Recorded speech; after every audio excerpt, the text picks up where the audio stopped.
এই কথা বুঝতে হবে। এই যে শপথ গ্রহণ করেন না, উপদেষ্টারা শপথ গ্রহণ করলেন 1 বছর আগে, এবং সামনে আবার নির্বাচন হবে, তখন শপথ গ্রহণ করবে কিনা? মন্ত্রীরা শপথ গ্রহণ করবে, এমপিরা শপথ গ্রহণ করবে। এই সব শপথের মধ্যে তারা বলে না যে আমি দেশের আইন মেনে চলব, হ্যাঁ, সংবিধানের সাথে সংবিধান মেনে চলব, বলে কি বলে না? দেশের হিতাকাঙ্ক্ষী হয়ে থাকবো আমি, হ্যাঁ, কোনো আপত্তি নেই। অবশ্যই আপনি এই শপথ করবেন এবং এই শপথ অনুসারে চলবেন, কোনো আপত্তি নাই। কিন্তু একটা কথা মনে রাখতে হবে, কি? যেটা আমি বললাম, কুল্লু শারতিন লাইসা ফি কিতাবিল্লাহ ফাহুয়া বাতিল। ওটা মনে রাখতে হবে। আমি শপথ করছি সংবিধানের উপরে, কিন্তু সংবিধানের কোনো দফা যদি কোরআন বিরোধী থাকে, শরীয়ত বিরোধী থাকে, ওটা বাদ। ওটা মুখে বলতে হবে না, ওটা আমার নিয়তে আছে, ওটা আমার নিয়তে আছে, ওটা মুখে বলা লাগবে না। ওটা একটা বাস্তবতা এবং আমার নিয়ত, এটা মনে রাখতে হবে।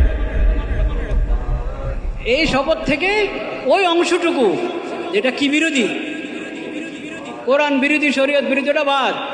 আপনি মুখে না বললেও নিয়তের মধ্যে বাদ।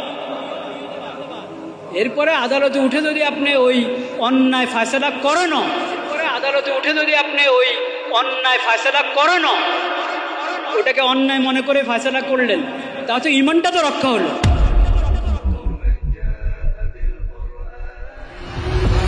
সে যতই মুখে বলে যে বিশ্বাস করে আল্লাহর বিধানই শ্রেষ্ঠ, কেমনি বিশ্বাস করলো? এটা বিশ্বাসের কথা কোথায় প্রচার পাবে?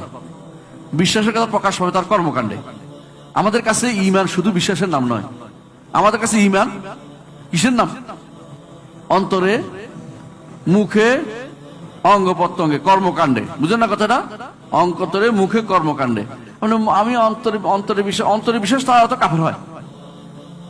কেউ যদি কবরে সিজদা করে, কেউ যদি কোনো মান্নত করে কবরে, কেউ এই যারা মনে করে কাফের হওয়া শুধুমাত্র বিশ্বাসের সাথে সম্পৃক্ত, তারা তো এখন পর্যন্ত মাতুরিদি রয়ে গেছে, আশায় রয়ে গেছে, ফেরকা হয়ে গেছে। আহলে সুন্নাত ওয়াল জামাতের আকীদা না।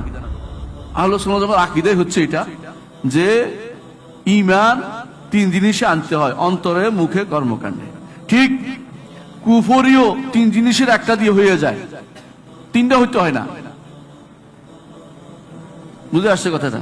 3 জিনিসে একটা দিয়েও কাফের হয়ে যায়, কিন্তু ঈমান হচ্ছে 3টা একসাথে লাগে। এই কথা যারা বলে এরা মুরজিয়া।